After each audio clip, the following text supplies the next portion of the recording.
Okay, let's go to a post from Truth Social from Donald Trump. Uh, can we bring that post up? Donald Trump announces the External Revenue Service to collect tariffs, duties, and revenues from foreign sources. I'm sorry about your luck, David, but this is coming to you. For far too long, we have relied on taxing our great people using the Internal Revenue Service. Through soft and pathetically weak trade agreements, the American economy has delivered growth and prosperity to the world while taxing ourselves. It's time to change that. I am today announcing that I will create the External Revenue Service to collect our tariffs, duties, and all revenue that will come from foreign sources. We will begin charging those that make money off us with trade, and they will start paying finally their fair share. January 20th, 2025 will be the birth date of the External Revenue Service. Make America great again. Well, Sheila, even if those tariffs against Canada come into effect, and I'm still on the fence about that, whether it's true or a negotiating tactic, and we're going to find out, I guess, on Monday afternoon next week. But from an American perspective, from a Donald Trump perspective, I get it. When you are having your lunch eaten, NATO is a perfect example. So many countries, ours included, are deadbeats. And I know Justin Trudeau said, yeah, we'll get our funding for NATO up to the prescribed amount by, I think it was 2032. Oh, we just have to keep electing him. yeah. No, it doesn't work that way, Justin. So from an American first perspective, I get this. And sure. Yeah. Donald Trump isn't the Prime Minister of Canada. He's not supposed to act in our best interest. He's supposed to act in the best interest of Americans. And so if this time he finds himself being in an adversarial position with Canada, I can't fault him for that. Like, I don't like it, but that's what he was elected to do. What would have been great is if we had ever elected a prime minister in the last 9 years who felt the same way about Canada, but we just never did. He was ready to do everything for the rest of the world at the expense of Canadians. Now, but here's the big question, Sheila, when it comes to, is he genuine with these 25% tariffs? Let's look at the auto sector in Canada, especially in Ontario. I think we're talking 60 to 70% of the vehicles produced here are destined for U.S. export. Now, if you were to slap that tariff on them, first of all, the cost for Americans, that vehicle would be uncompetitive with that, with a 25% uptick on the sticker. But also logistically, if you had Ford saying, oh, okay, then, well, we better build them domestically, that cannot happen overnight. I mean, I picked Ford because we did that corrective video about the Oakville plant, which is being retooled right now to make the very profitable and very desirable Ford F-250 Super Duty pickup trucks. And the Ford USA spokesman told me, Sheila, because the tariff thing was just 48 hours old at that time. He said, Dave, it doesn't matter about the tariffs because there's two other plants in the US that build those pickup trucks. They're running around the clock. They are at capacity. You can't add capacity. So what I'm saying is that if Ford was to build a third F-250 plant, well, you can't do that overnight, Sheila. Yeah, I think maybe it's the auto parts sector that might be hit by this. I really don't know. But if you look at Dominic LeBlanc, he doesn't know what to do either. Dominic LeBlanc, who is, I think, acting a bit like, I guess, the everything minister right now. I think, and it's a problem that we don't even know, but I think he might be the deputy prime minister right now. I don't know. He's the finance minister replacing Chrystia Freeland, who dropped that atomic bomb on Justin Trudeau when she resigned. He tried to fire her and she's like, you can't fire me. I resign. Anyway, Dominic LeBlanc, Justin Trudeau's babysitter, figuratively and literally, says that all options are on the table, including cutting off Alberta's oil and gas to the United States, which we sell at a reduced rate to them because we're shoehorned into a monopoly thanks to the Liberals not allowing us to build export pipelines.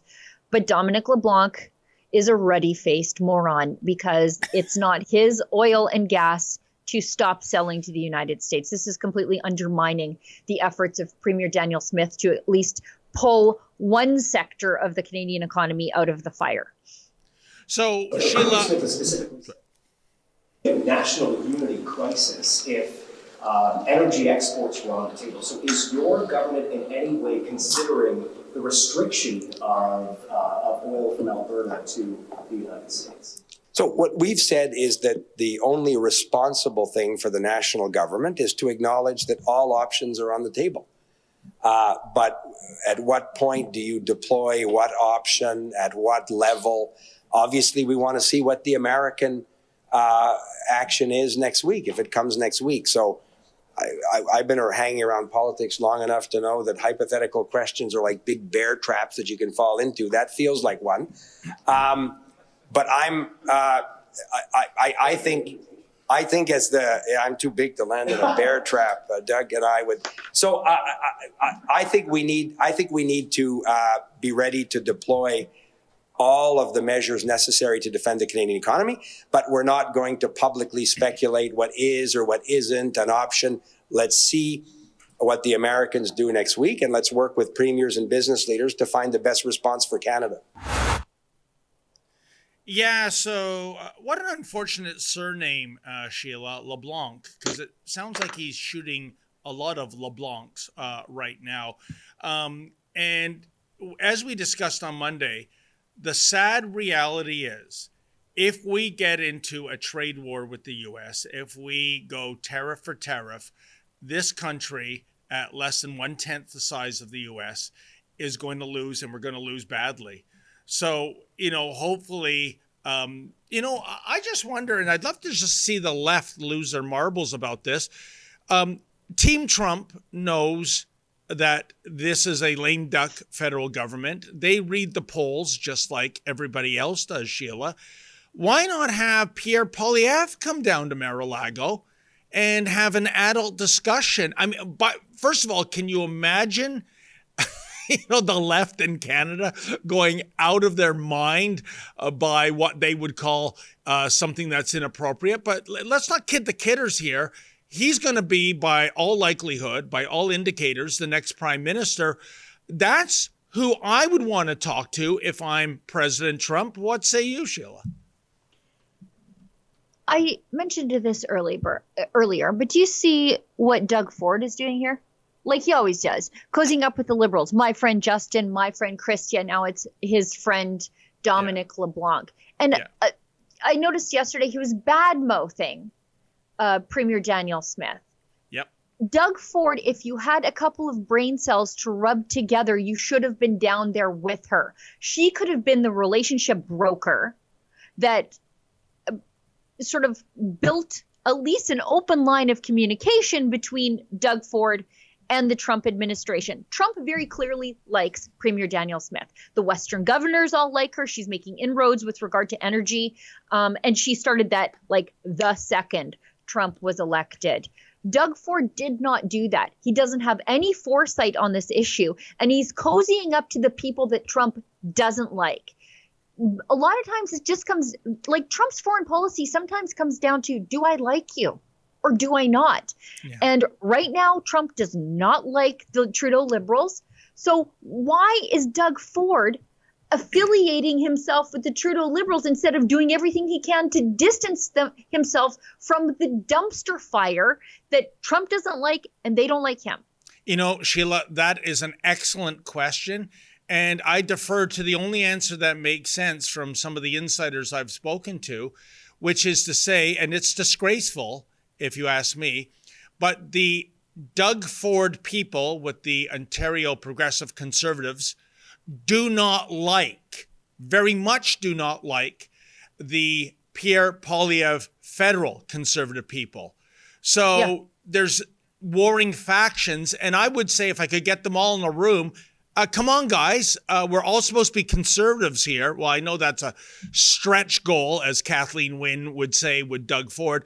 But seriously, let's determine who the real enemy is and get rid of all this internal bickering. I don't understand why Doug Ford wouldn't want to do a little bit of learning from the federal conservatives who have, in a very short matter of time, 2 short years, turned the party around from a party that lost a very winnable election to the party that is going to absolutely smash the Liberals into dust. Why wouldn't Doug Ford say, man, we could stand to learn a little something from those people there? But he's not. He's not. I don't know why he's cozying up to losers. And you know what, Sheila, it doesn't have to be conjecture for him. If anyone is aware of a quick political turnaround, it is, drumroll please, Doug Ford. We go back to January 2018 when Patrick Brown was forced out amid scandal and the knowledge that this is not going to be the guy to win us a majority government in Ontario, because first he threw the social conservatives under the bus, then he threw the fiscal conservatives under the bus, and basically that's everybody. So in January, he was dismissed. Keep in mind, the election is June, less than 6 months away. By March, the Ontario PCs had their new leader, Doug Ford, and he went on to win a supermajority and then another supermajority. So what I'm saying, Sheila, is that you shouldn't need to sell this to Doug Ford of all people.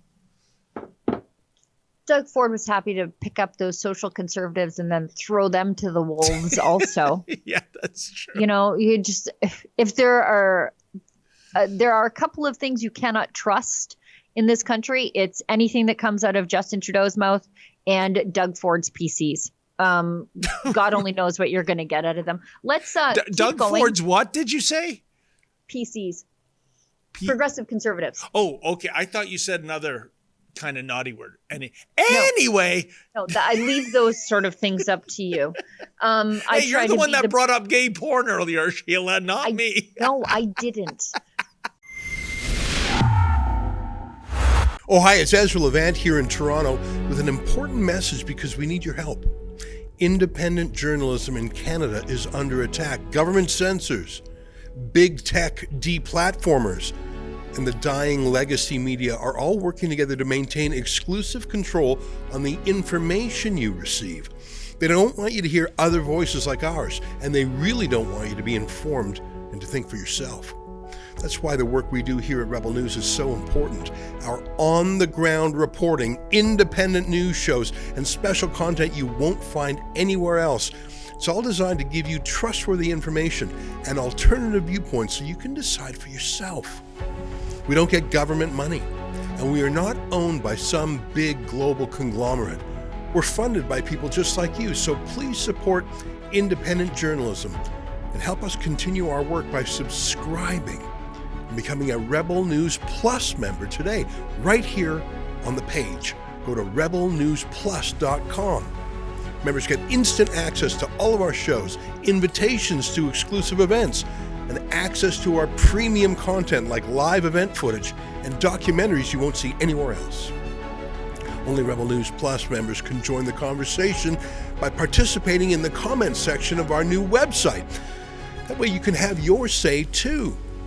More than anything, though, you'll be able to take pride in supporting real, honest journalism, and you'll help our talented team continue to do the work to push back on the establishment.